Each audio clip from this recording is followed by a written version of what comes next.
Baiklah, Assalamualaikum warahmatullahi wabarakatuh. Permendiknas nomor 16 tahun 2007 tentang standar kualifikasi akademik dan kompetensi guru.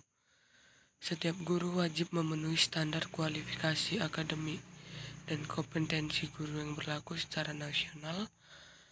Ada 4 kompetensi guru, yakni kompetensi kepribadian, pedagogi, sosial, dan profesional. Pengertian dan tujuan pendekatan pelajaran, model pembelajaran, dan metode mengajar. Pendekatan belajar merupakan sebuah acuan untuk berlangsungnya proses pembelajaran. Hal ini dimaksudkan agar tercapai sebuah tujuan yang diharapkan oleh seorang guru atau tenaga pendidik. Tujuannya merupakan pedoman dalam penyusunan metode pengajaran yang akan digunakan sebagai garis rujukan pelaksanaan proses belajar mengajar, sebagai tolak ukur penilaian proses belajar mengajar yang telah dilaksanakan. Model pembelajaran adalah seluruh rangkaian penyajian materi.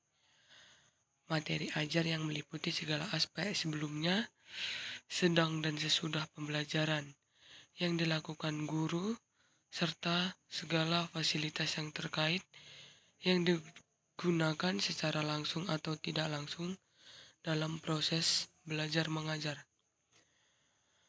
Model pembelajaran tujuannya adalah membantu siswa memperoleh keterampilan nilai cara berpikir dan cara mengekspresikan diri mereka sendiri, juga mengajari cara belajar. Metode mengajar adalah strategi yang digunakan sebagai alat untuk mencapai tujuan belajar mengajar tersebut. Pemilihan dan penentuan metode mengajar yang tepat akan mengakibatkan pencapaian tujuan belajar mengajar secara efektif dan efisien. Tujuan utama dari metode pembelajaran yaitu membantu mengembangkan kemampuan secara individu para siswa agar mereka mampu menyelesaikannya masalahnya. Perbedaan antara pendekatan belajar, model pembelajaran, dan metode mengajar, yakni metode pembelajaran adalah cara kita mengajar, sedangkan model pembelajaran adalah rangkaian semua unsur mulai dari pendekatan strategi, sedangkan metode adalah teknik dan taktik pembelajaran. Apa gunanya guru menguasai pendekatan, model, dan metode pembelajaran? Ketiga kategori tersebut adalah strategi yang harus dikuasai oleh seorang guru, karena seorang guru harus mempunyai strategi mengajar dan belajar. Karena dengan strategi yang tepat, pelajaran akan lebih mudah diterima muridnya. Mengajar harus mampu membaca kemampuan dan karakter muridnya masing-masing. 8 kompetensi mengajar guru PJOK. Kompetensi pertama yakni profesional, kemampuan dalam melaksanakan tugas dan tanggung jawab dengan profesional.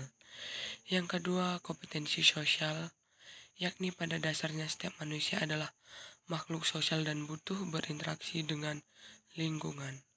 Kemudian kompetensi kepribadian, yakni karena guru adalah sosok model bagi siswa. Selanjutnya kompetensi pedagogi, yakni suatu ilmu yang mempelajari tentang bagaimana cara mendidik anak.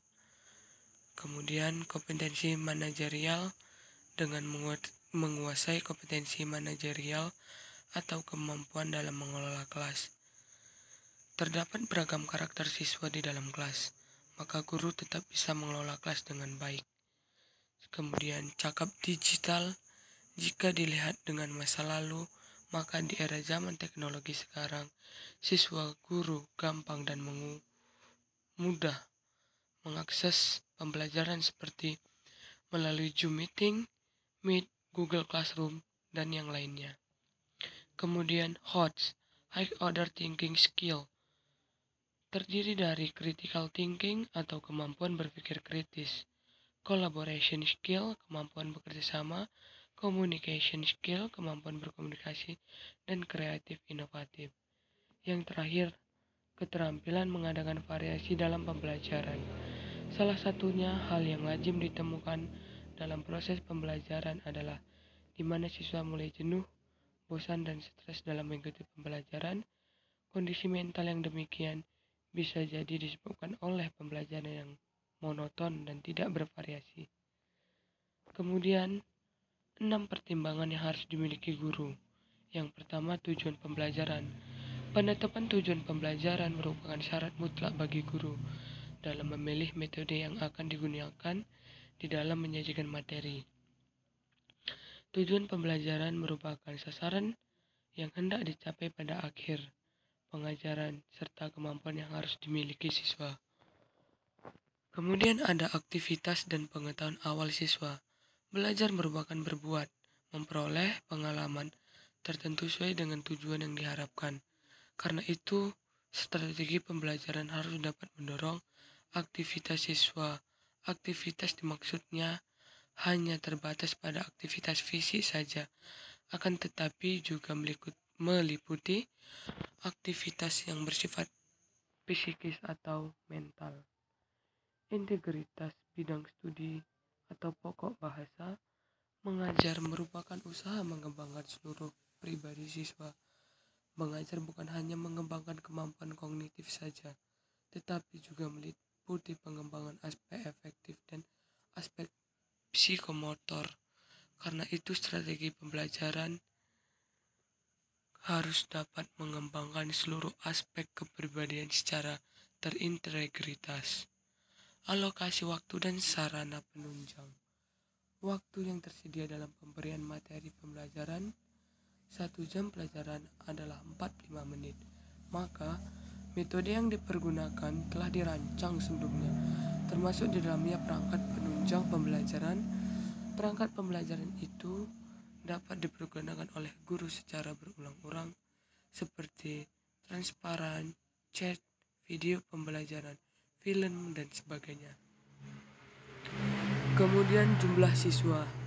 Idealnya metode yang kita terapkan di dalam kelas perlu mempertimbangkan jumlah siswa yang hadir, rasio guru dan siswa agar proses belajar mengajar efektif.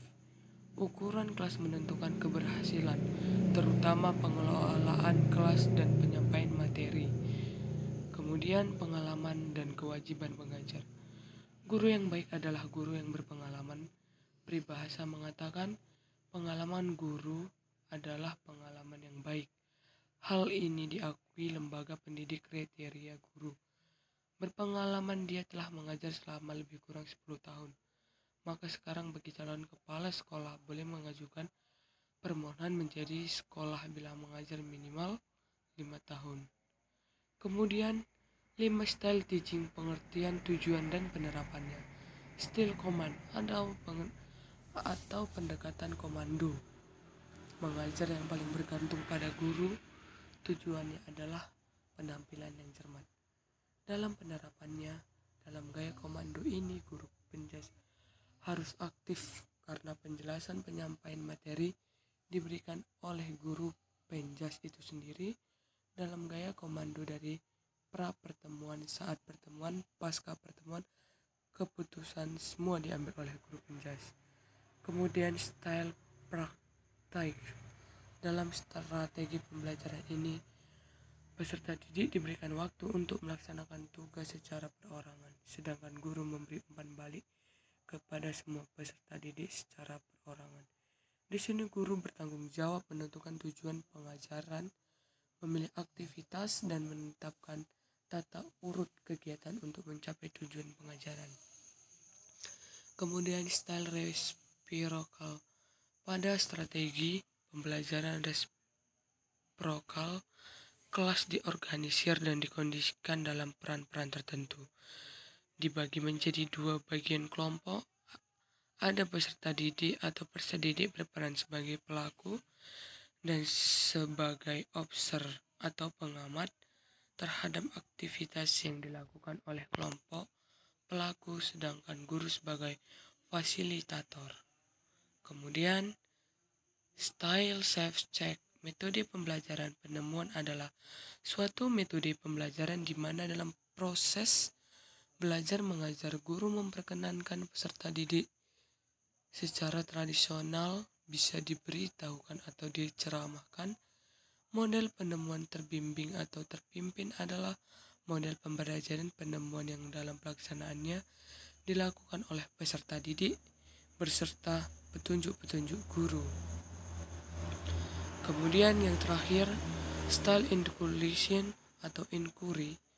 Strategi pembelajaran menekankan kepada proses mencari dan menemukan. Materi pembelajaran tidak diberikan secara langsung. Peran peserta didik dalam strategi ini adalah mencari dan menentukan sendiri materi pelajaran, sedangkan guru berperan sebagai fasilitator dan membimbing peserta didik untuk belajar.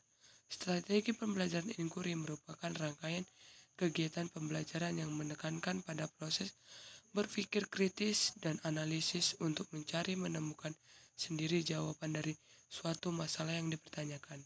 Sekian dari saya. Bila ada kesalahan, saya mohon maaf. Dan saya mohon maaf atas suara saya dan saya sedang serak dan sakit. Terima kasih.